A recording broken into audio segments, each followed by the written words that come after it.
दूसरी सुबह जमींदार, मुनीम और दो आदमी जिनके हाथ में लाठी थी, चारों लोग रामू के घर की ओर चलते हैं। जैसे ही रामू के घर के पास पहुंचते हैं तो जमींदार और दोनों लोग थोड़ी दूर रुक जाते हैं। अरे रामू भैया, बाहर निकलो, मैं पास ही के गांव से आया हूँ। जरूर, जमींदार होगा। मैं आज गेट खोलूंगा ही नहीं। मैं तुम्हारी ससुराल से आया हूँ। तुम्हारे ससुर साहब ने तुम्हारे लिए कुछ रुपए और कुछ आभूषण भेजे हैं, क्योंकि बुढ़ापे की वजह से उनसे यहाँ तक आने की नहीं बन पा रही थी, इस वजह से उन्होंने मुझे भेजा है।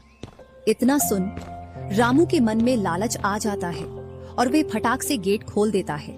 कहाँ है पैसे और धन? क्या तुम्हारा ही नाम रामू है? हाँ, मेरा ही नाम रामू है। कहाँ है धन? यही पास में रखा है, चलो दोनों उठा लाते हैं। वह मुनीम के साथ चल देता। थोड़ी दूर चलने के बाद मुनीम जमींदार जी को बुला लेता है। जमींदार और दोनों लोग रामू के पास आ जाते हैं।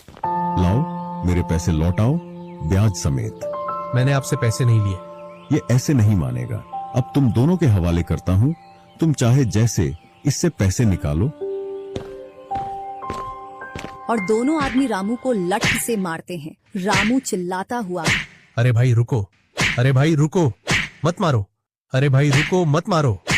इधर वह दोनों रामू में दे लठ लठ बरसा रहे थे।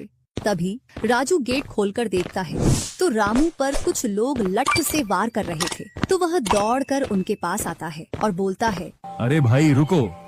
इस रामू ने आज से 5 महीने पहले मुझसे पैसे लिए रहे थे। जब लौटाने की बारी आई तो बहाने कर रहा था। कितने पैसे हैं? 2000। रुको, मैं लाता हूँ।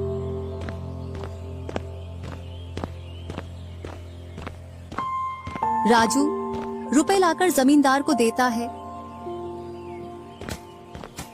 और जमींदार और उसके साथी वहां से चले जाते हैं। इधर रामू भी अपने घर में चला जाता है और राजू भी। कुछ दिनों बाद दोनों भाई अपना अपना खेत खोदने के लिए खेतों पर पहुंच जाते हैं। इधर खेत खोदते खोदते राजू दौड़ते हुए रामू के पास आता है और बोलता है, देखो मुझे खेत में क्या मिला है। राजू के हाथ में हीरा देखकर रामू के मन में लालच आ जाता है और वह मन ही मन सोचता है, इसके खेत में तो और भी हीरा हो सकते हैं। क्यों ना मैं इसको मेरा वाला खेत दे दूं और इसका खेत में रख लूं, जिससे मेरे पास भी बहुत सारे हीरे हो जाएंगे। मैं क्या बोल रहा था, क्यों ना तू मेरे वाले खेत पर फसल कर ले और मैं तेरे वाले पर। इतने दिनों से तू कम जगह पर कर रहा था। और रामू राजू वाले हिस्से को खोदने लग जाता है।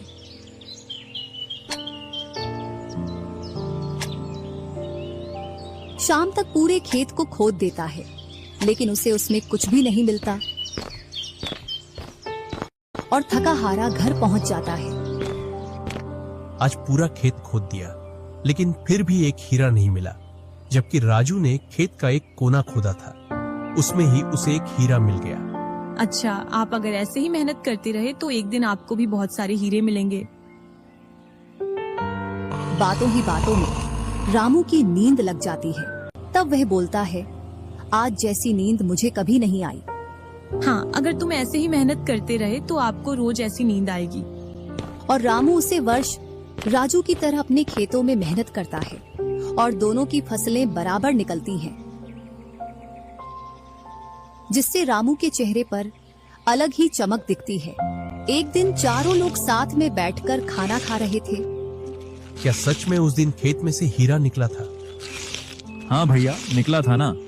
जो आज आपके घर में, उसकी वजह से कई सारे हीरे रखे हैं। इतने में ही रामू की पत्नी बोलती है, वह तो नकली था, आपसे काम करवाने के लिए। इसी प्रकार बातें करते करते चारों लोग अपने अपने घरों में जाकर सो जाते हैं। सुबह होते ही तुम दोनों को राजा साहब ने राजमहल बुलाया है। वह दोनों भाई सेनापति के साथ चल देते हैं। अब पता नहीं कौन सी आपदा आ गई। कुछ नहीं, कुछ अच्छा काम होगा, तभी तो हमें बुलाया है। दोनों राजा के पास पहुंच जाते हैं। हमने सुना है इस वर्ष तुम्हारी फसल सबसे अच्छी निकली है और आपने इस बार सबसे ज्यादा राजकोष में कर दिया है। इसी का आप दोनों को इनाम